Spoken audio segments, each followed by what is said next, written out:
I'm Stephan Orth, reporter, author, and couchsurfer. When I travel, I look online for hosts to invite me and show me their world. I'm heading to Argentina with a simple idea. I want to immerse myself fully in the country, stay with locals, and share their daily lives. Oh my God, this is a new picture of the world. I'm not here to tick off tourist highlights on my bucket list. I'm just going to go along with whatever my hosts plan for me. I want to see what drives and inspires them, and what I'll learn about their country in the process. Patagonia! Yes!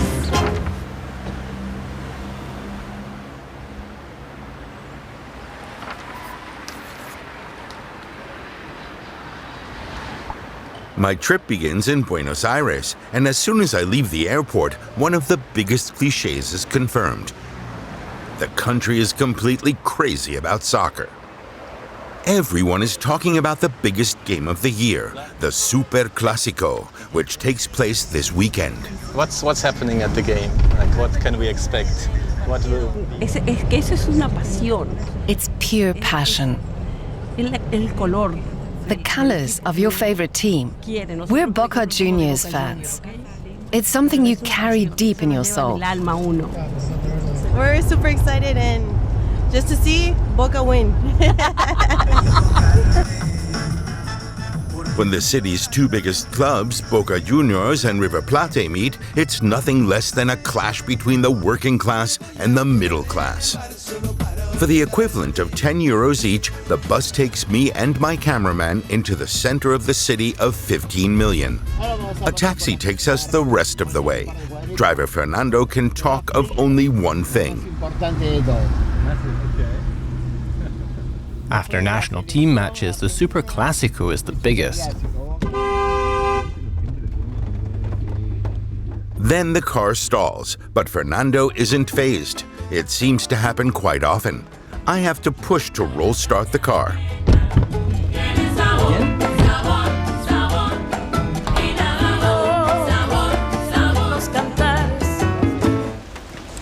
I'm not going to a hotel, but to the private home of a person I've only met online.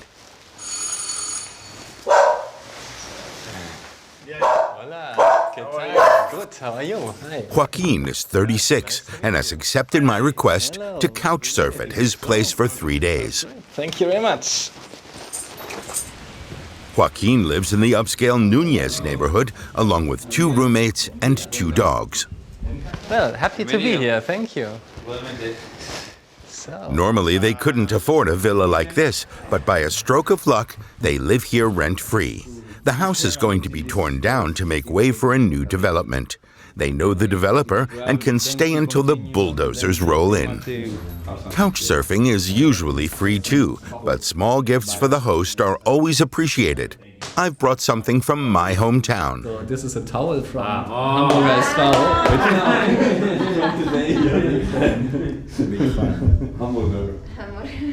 SV. Then Joaquin shows me where I'll sleep. I will probably leave my room to you. Okay. So then you can bring your stuff. Despite my protests, Joaquin insists on taking the couch in the living room. The Buenos Aires itinerary he's put together includes no museums, no monuments, and no tango bars. Just soccer, soccer, and more soccer. The national sport is the core of Joaquin's life. He almost became a pro at 18. Now he works for an NGO that builds soccer fields in poor neighborhoods. Our first stop is an amateur league match where I'm tagging along with Joaquin and his roommate Bacha.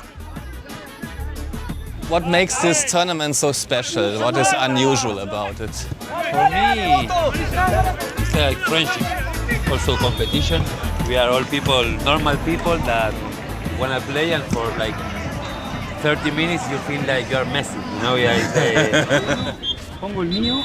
Buenos Aires has the most football stadiums in the world, and hardly any other city has such high-quality soccer fields.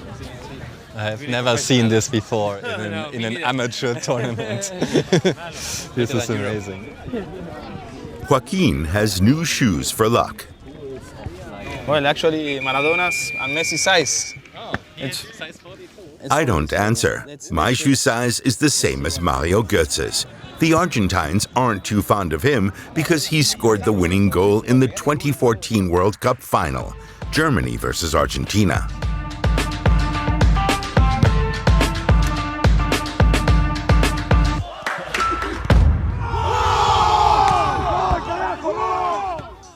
My soccer skills aren't good enough to make the team, so I watch from the sidelines and drink mate, the national drink.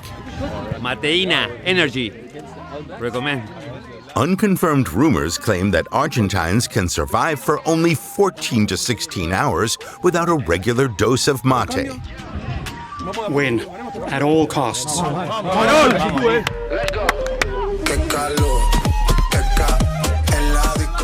They're hardly amateurs. They fight for every ball like it was life or death. Joaquin's team is leading 2-1 at halftime, but the trainer still isn't happy. Not enough body contact. You're giving up too quickly and are unfocused. On the field, the friendly Joaquin turns out to be a master of the sliding tackle, while the normally laid-back Bacha fights like a lion.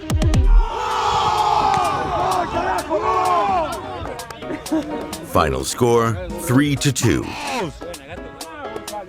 I wasn't allowed to play, but they remember me when they swap their sweat-soaked jerseys. It's a kind of bonding ritual. At the victory party, I feel like I'm among good friends, even though I've only been in Buenos Aires for a few hours. This is really different from the soccer fields back home. Such a great atmosphere, so much positivity and fun. An amazing event. Fantastic. It's great to be here.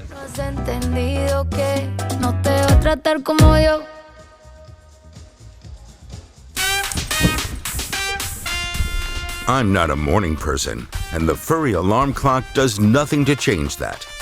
A new day as a couch surfer. But not a normal day. Today is the Superclásico.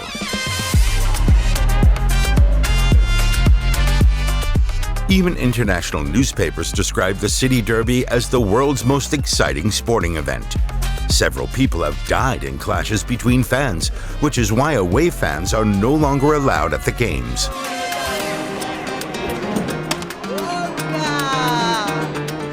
Scalper prices put an end to any thoughts of watching in the stadium. Tickets start at $500 American, so we head to La Boca for the watch party. This traditional working-class neighborhood near the harbor was once home mainly to Italians, the largest immigrant group in Argentina. The streets are normally given to tango, but today only soccer fans are dancing. Joaquin is a die-hard River Plate fan, but he thinks La Boca is more of a spectacle than any bar full of their fans, so he brings me here. How do you feel about that? It's okay, it's okay, it's okay, it's okay. We will survive, we will survive, we will survive. Of course, he isn't wearing the club's blue and yellow, but we are warmly welcomed and given a bondipan, a roast pork sandwich. This is for you. Enjoy. Oh, muchas gracias.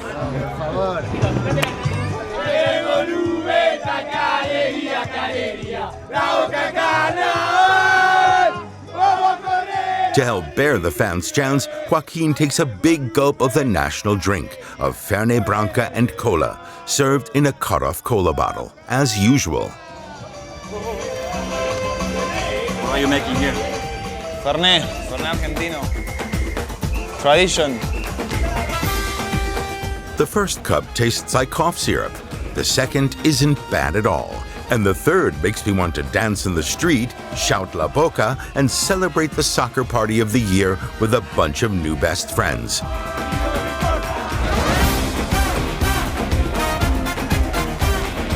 But why is Argentina the world's most soccer-crazy country? Economies, we suck. And in many aspects we suck, but eventually football is a positive aspect in Argentine life, so we need to to take care of it and to enjoy it. The atmosphere is great, but there's one small problem. We haven't seen anything at all of the game. The TVs in the bars are tiny. Now we're on a mission to find a bar where we can catch a little bit of the game.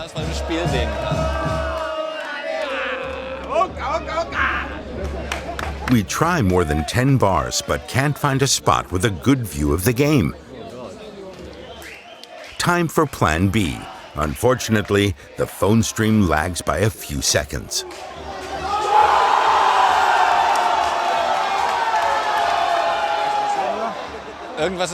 Something happened out there, but our broadcast is out of sync. The Boca scored.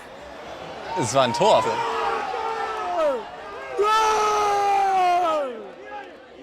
No barbecue. No barbecue tonight, no barbecue. No. Everything is cancelled.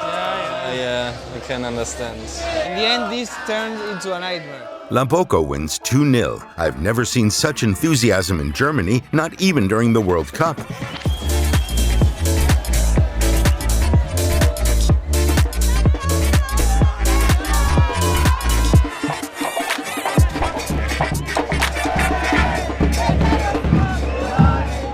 Joaquin is unusually quiet on the way home. The barbecue, asado in Spanish, goes ahead anyway.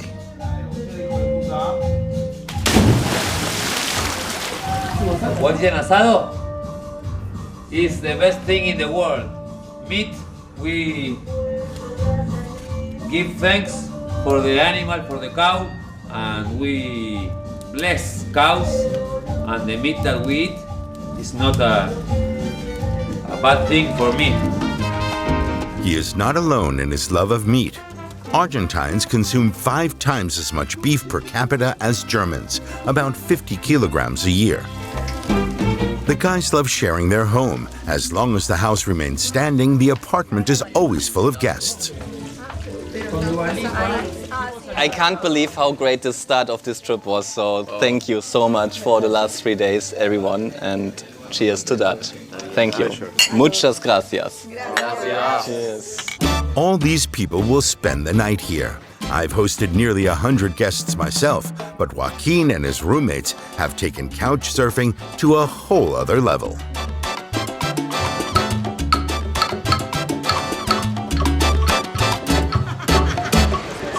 Hola, a Rosario. Rosario. Sí. I'm off to Rosario. The guidebook only devotes half a page to it without talking much about its attractions. Instead, it focuses on dangers and risks. Gefahren und Risiken, das ist doch ziemlich kritisch. Apparently, the city can be dangerous with muggings and crime. Ich bin sehr gespannt, was mich da erwartet. The bus smells of old socks and popcorn. The journey costs 15 euros and takes 4.5 hours. The train would take much longer to cover the 300 kilometers.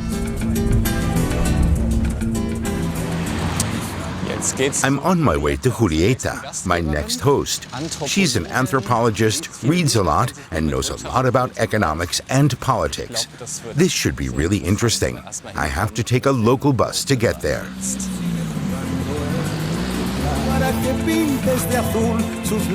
Rosario is primarily known as Lionel Messi's birthplace, as the place where the Argentinian flag was first raised in 1812, and for drug crime and muggings.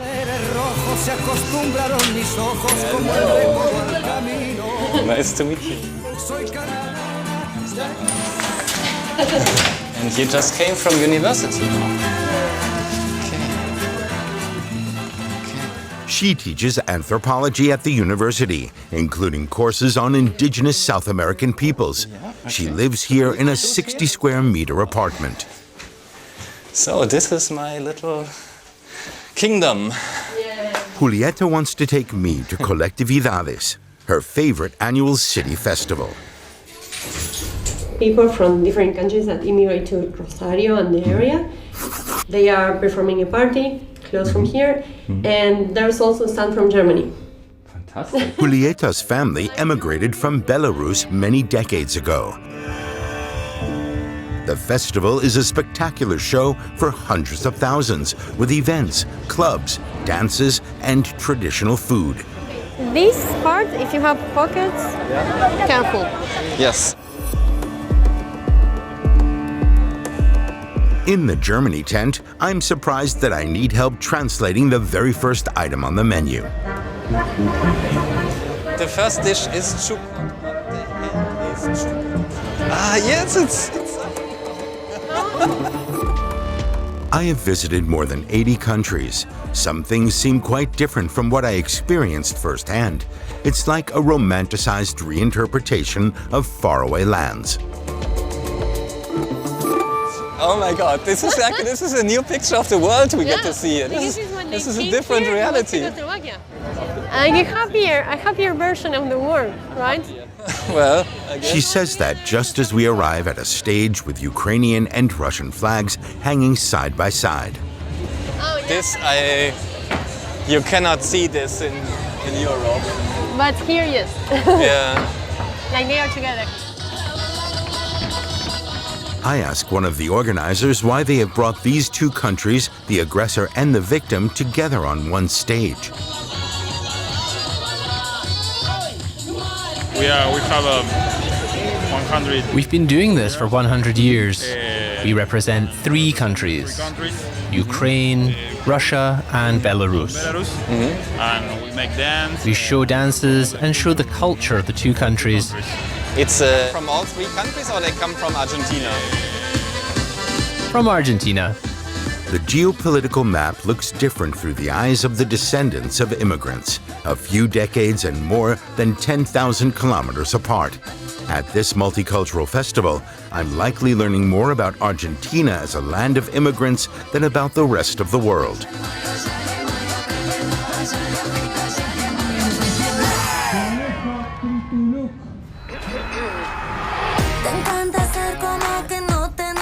The next morning, Julieta takes me on a tour of the city. Due to a university strike, she has today off.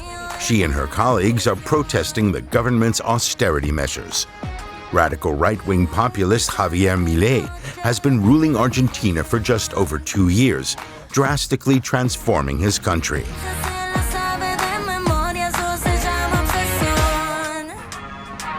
His chainsaw cost-cutting has massively reduced inflation, but purchasing power has not improved. For you, what has changed in the last 2 years? What's the biggest change in your personal life? My friends are losing their jobs, or they have jobs that are not enough for living, not saving money, just living. So we cannot hang out as much as we would like because they can't. They have to stay their houses and eat rice and water just to get it, like just to go to the end of the month. But in the university where you work, is there some changes already visible that there are cuts? Yeah, we don't have money for using the lights. I mean, we cannot afford electricity. You have no electricity in the university? We have, but we cannot afford it, so we can turn on the lights, but we cannot turn on the air conditioner. Okay. Because we cannot pay it, we cannot afford it. The Freedom Bunker, one of Milei's La Libertad Avanza party offices, sits in the heart of the city. I actually have never seen it open, so I have no idea. A party office where no one works. There could hardly be a better symbol of austerity. Everything is being destroyed, nothing is being constructed, so... Julieta seems guarded in her comments about Milei, perhaps out of fear. It's a tricky one. Actually, you never know the consequences of speaking out publicly against a far-right government. Here it says Vende Patria, which is homeland seller. And here is PV, which in Spanish is Perón vive. So Perón lives. Patria. The Peronists are Milei's opponents who were in power for many years before him. They championed a strong welfare state, but also drew widespread anger over corruption and wasting public funds. Politically, Argentina is deeply divided. People either love or hate Milei or the Peronists.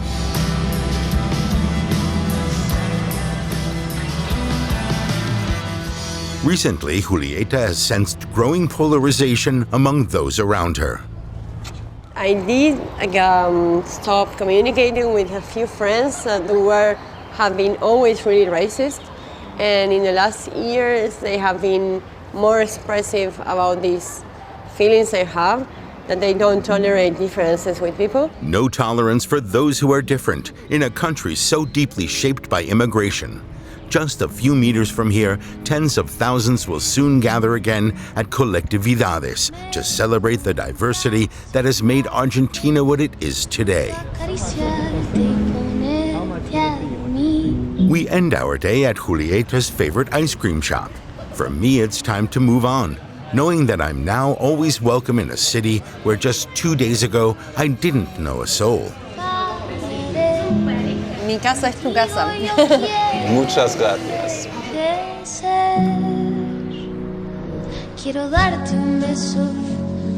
The flight takes us another 1,300 kilometers southwest. My neighbor is getting into the spirit with the perfect book, Patagonia. It sounds like adventure and breathtaking natural beauty, and I have long wanted to visit. Hope you have enjoyed the flight. Look forward to seeing you again on board. Goodbye and thank you. My host, Rodrigo, welcomes me like an old friend. According to his profile, the 46-year-old chemical engineer is one of the country's most active couch surfers and a frequent host. What makes Couchsurfing so special for you? Is host a friend that you don't know yet. And I met a lot of friends that today they are my friends. 11 years ago, Rodrigo moved here from Buenos Aires to a duplex with a garden. He works in a lab in Bariloche, producing nuclear materials for medical applications. So you have a room for you. Wonderful. And once again, I've been given a whole bedroom instead of just a couch. If it is too hot, you can open. I read in your profile that you like beer. Okay. So I brought all the way from Hamburg like typical beer that only exists in Hamburg, basically. Astra. Vielen Dank. Bitte schön. Yeah, let's go. Let's go. Let's go. We're heading into a city, one that looks different from what you'd expect in the Andes. So this is Centro Cívico, so it's the main square. And you can see for the architecture, it's like a European square. Since Bariloche was founded in the early 20th century, German settlers have always played a prominent role. After World War II, the town was reputedly a popular hideout for Nazi war criminals. Some here actually believe the conspiracy theory that Hitler only faked his suicide in 1945 and lived in a house on this lake for decades afterward. There in the middle is the part that we will go tomorrow, Circuito Chico. I can point every mountain and I can tell the names of them. Mountain. Yeah.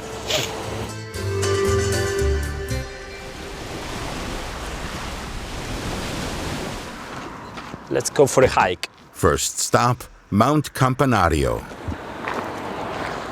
How many times have you been on this mountain? I don't know. Countless times. Rodrigo goes hiking every weekend. He says that many of the conservation measures the National Park Service decides on paper are never actually enacted. And because of Javier Milei's budget cuts, there's no money for new rangers. With this government, they want to reduce the state almost completely. We reach a viewpoint overlooking Huemul Island, where nuclear tests were conducted in the 1950s after World War II. It was a project, and a guy coming from Europe after World War, he said to Perón that he can do a fusion reactor, nuclear fusion reactor, and yeah, it's something that today even is not done anywhere. And they put it there. They make a press conference that they done it. Yeah, finally it was a bluff. The scientist in question was the Austrian Ronald Richter. Despite his duplicity, Rodrigo is secretly grateful as nuclear research is still being conducted in Bariloche, which keeps him in a job. It would be very helpful for all our energy problems, right? Yeah, you know, the fusion reactor is like the sun. Sun is a fusion reactor. Yeah. But they can blow the island and the whole town. During our hike, the only thing that was blown away was Rodrigo's cap. The notorious Patagonian wind carried it away on a bridge crossing.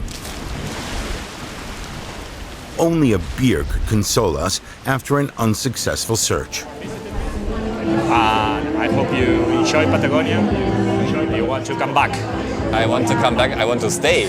I don't want to come back. I want to stay. You will be welcome. Cheers. Prost. Prost. In 10 days of staying on locals' couches, I've learned a lot about the country.